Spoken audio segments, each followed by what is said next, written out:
Tu ne dis pas les situations. Tu ne dis pas les circonstances. Tu ne dis pas les douleurs. Tu ne dis pas tes problèmes. Tu dis les paroles. Lesquelles paroles? Il dit les paroles de Dieu. Parce que Dieu ne lui donne pas l'esprit avec mesure. La plénitude de l'esprit dans ta vie, ce n'est pas de raconter combien tu souffres. La plénitude de l'esprit dans ta vie, ce n'est pas de dire combien tu es malade. La plénitude de l'esprit, ce n'est pas de dire combien tes douleurs sont de la tête aux pieds. La plénitude de l'esprit, c'est pour annoncer l'œuvre accomplie de Jésus dans ta vie là. Tu dis des choses que Dieu a faites pour toi. Tu dis des choses que Dieu a accomplies pour toi. Tu annonces l'efficacité de la véracité de l'évangile de Dieu. Tu ne peux pas te déroger de ça. La plénitude de l'esprit, c'est pour que tu annonces le merveille de Dieu dans ta vie. Et puis il ajoute, il dit, le Père aime le Fils.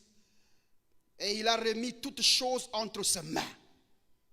Et tu vois, c'est comme si Dieu t'a donné le nom de Jésus, mais il n'a pas remis la maladie entre tes mains. La maladie, elle t'échappe, les souffrances t'échappent, les soucis t'échappent, les difficultés t'échappent. Nous sommes comme au temps d'avant Jésus-Christ. Ce qu'on explique en Romains chapitre 5, verset 19e. Il dit, la mort a régné par elle-même. La mort ne craignait personne. Elle était en train de faire ce qu'elle voulait. Elle était en recréation. Personne ne l'a maîtrisée. Nous ne sommes pas dans cette époque-là. Nous sommes dans l'époque de ceux qui ont reçu les grâces de Dieu et l'abondance de cette grâce-là et qui ont vaincu la mort en Jésus-Christ. Car la Bible dit la mort a été engloutie dans la victoire. C'est quand même dommage en ces temps. Dernièrement, j'ai parlé avec une soeur, elle m'a dit, papa, chez nous, il y a l'esprit des morts. J'ai dit, c'est entré où? Il dit, non, il y a l'esprit des morts.